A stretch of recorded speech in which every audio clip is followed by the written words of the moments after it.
Après une nuit de sommeil bien méritée, les coureurs du Tour de Bretagne retrouvaient la localité de Plonnéour-l'Anvers dans le sud Finistère ce matin sous le soleil du Tour de Bretagne pour une 4e étape en direction du Morbihan et de la ville de Landévent. Plus de 200 km comme hier et une échappée qui se distingue, constituée de 3 coureurs français, Baptiste Poulard de l'équipe Arkea BNB Hotel. Il y avait également dans ce groupe Vincent Baudet de Picnic Postenel, le Morbihanais Jean-Louis Leny du VC Rouen, le Britannique Joshua Goliker en dernière position et l'Ukrainien Andriy Ponomar, le coureur de l'équipe Petrolique.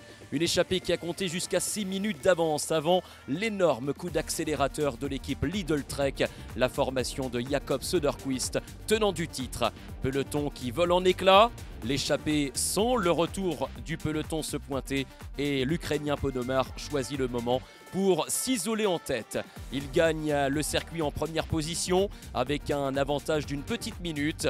Le peloton s'explique derrière à la pédale avec la sortie de plusieurs éléments dangereux au classement général. C'est le cas de Tim Rex, le porteur du maillot jaune cuissard noir pour le team Visma Lease the Bike.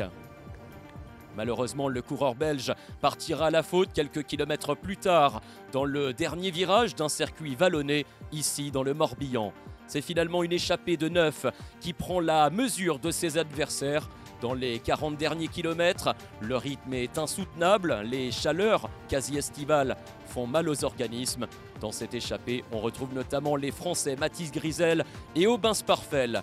L'échappée reste unie jusqu'au dernier tour. Place maintenant aux attaques pour la victoire d'étape. L'Australien Jackson Medway, dans sa position de rouleur, tente de distancer ses adversaires, mais part à la faute ici, à 4 km de l'arrivée. Une erreur technique qui permet au Norvégien Félix Horne Christophe de revenir et de le déborder dans le dernier faux plat montant. La victoire d'un viking norvégien de 19 ans, le petit frère d'Alexander Christophe, l'emporte ici à Landévent et comme hier, comme avant-hier, réussit le coup double, le coup parfait, victoire d'étape et prise de pouvoir au classement général. Le Norvégien de l'équipe Wanty est désormais l'homme fort du peloton à 3 étapes de la fin.